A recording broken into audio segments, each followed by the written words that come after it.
you have the vision. You are sure that if other people could see your vision, they would be amazed. But here's the issue. They aren't going to see your vision unless you do the work. Unless you type those words, write that code, unless you do the work, the world will never see your vision. And the only way to bring it to life is to work. The world's going to keep moving. The clock is going to keep ticking. Everything that starts has an end. It's just life. If I looked at my clock, if you looked at your phone, time never stops for no one. Just keep pushing forward. With enough action, any goal can be achieved. Take the shot, swing the bat, throw the stick. I mean, just go for it over and over and over again until you're so emotionless on failure or rejection. All these failures weren't failures. They were just attempts that showed me the right way to do so.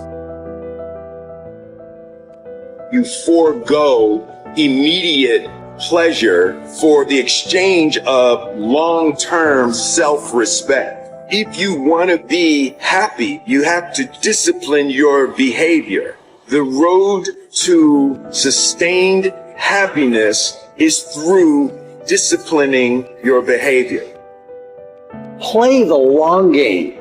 Aim for legendary. Say, I want to have the guts and the grit and the acumen and the mindset and the capability and the commitment to create enduring success. Be the person who is up reading, listening to the podcast, writing in your journal, setting your goals, focusing on your intentions.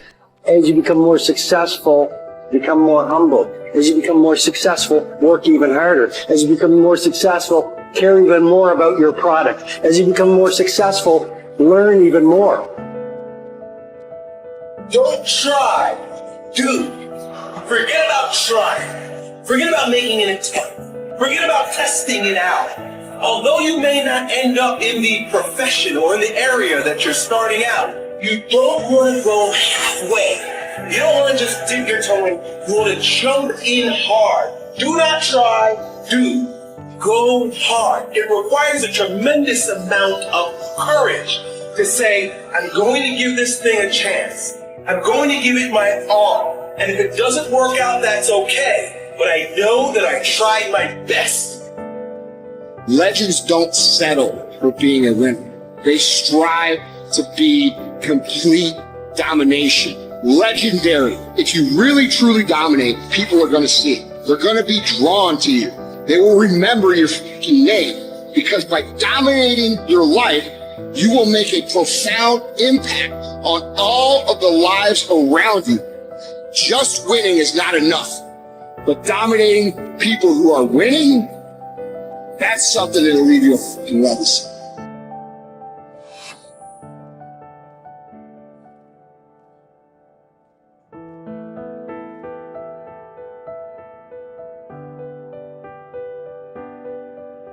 Every man in this room, you blew your 20s. You spend all your 30s trying to make up for your 20s. Yeah, that's the truth. Dog, every dude in this room blew their 20s and at 30 trying to fix what they should have did in their 20s. Yeah. And so forth and so on. You turn 40, you trying to recover from the mistakes you made when you 30. Now at 40, man, it's time for you to start. Really, at 30, you need to start buckling it on down. And just realize, man, everybody make mistakes. And if the mistakes you're going through are going to help you become the person you need to be later on. So when you're young and you make mistakes, don't let them eat you up. Because everybody that done made it, done made them. Yeah. You got to fail in order to win.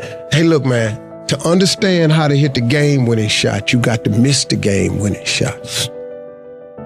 Sometimes being young and trying things, you're so naive and you don't know any better. All you do is learn. And if you fail, it doesn't matter. And so whether I was 9, 10, 12, 16, 21, The failures were irrelevant. And, you know, whether you're, 9, 12, 16, 21, 22, 24, I'm sleeping on the couch. I have a car with a hole in the floorboard. I'm living like a bum and like a student. And so what did I have to lose? And so I think that influenced me as much as anything. So, it was, my dad was like, go for it. Why not? What have you got to lose? You have to sleep on a different couch. So I think that was motivation. One of the greatest pieces of advice that my mother gave me was this: son, whenever you start, you make sure you finish. And the problem with the world today, people get involved with things, and if they don't like a certain person, if they don't like the process, if it's not what they thought it was, they quit. And what they don't understand about quitting becomes a habit that doesn't just affect you. Later on in life, when you get a wife and you get some kids or you get a family, it's going to come back to haunt you, and it will one day affect them. That is why I tell you the process is more important than the product. It's not even about the outcome for me. It's about, can you take pride in what you do as an individual, and every night when you look in the mirror, knowing that you gave everything you had to it. And we have to get to the point where we're willing to impose our will on certain things. Impose your will on it. My life totally changed. And they gave me an opportunity to stop. And most people, when you give them an opportunity to stop while they're chasing something, they take advantage of it because they feel as if, man, why did this have to happen to me? I felt as if, why not me?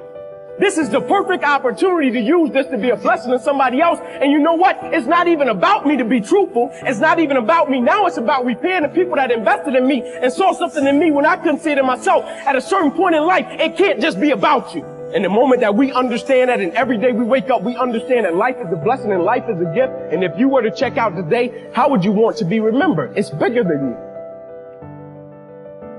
The body is very important, but the mind is more important than the body. We have to visualize what that body ought to look like in order to make it win, because that's what creates then the will that you need to go to the gym every day. The will that makes you go into the 4 steps, the will that makes you go beyond when you do your 500-pound reps in the squats and you can't do another rep and your body is shaking. It's the will that makes you go one more time down and struggle up one more time. And so it's all of this, so the mental aspect that motivates you and that makes the difference between you being in the gym full of joy and looking forward to doing that extra rep and looking forward to doing those extra 100 reps in the sit-ups and working past the pain barriers. That all is the mind. That's not the body. So this is why I think the body is very important, but the mind is more important than the body. Attitude has been called the most important word in any language in the world, because it's our attitude toward our world, toward all the people in it, that will determine the world's attitude and all the people's attitude toward us. It's a simple thing. Most of us know it, but we tend to forget it. People will react to us according to our attitude. And our attitude is the greatest gift we can be given. You know, the little creatures of the world were given a wonderful gift by Mother Nature called protective coloring, in which they can blend into their background without being seen. But man was not given this great gift, because man was given an incalculably greater one. Only man has the godlike power to make his surroundings change to fit him, because his environment will change as he changes. A man's environment is a merciless mirror of him as a human being. And if he thinks his environment can stand a little improvement, all he has to do is improve, and his environment will improve to reflect the changing man. We have to deal in things that we're capable of understanding. And then, once we're over that filter, we have to have a business with some intrinsic characteristics that give it a durable competitive advantage. And then, of course, we would vastly prefer a management in place with a lot of integrity and talent. And finally, no matter how wonderful it is, it's not worth an infinite price. So we have to have a price that makes sense and gives a margin of safety considering the natural vicissitudes of life. It's a very simple set of ideas. And the reason that our ideas have not spread faster is they're too simple. The professional classes can't justify their existence if that's all they have to say.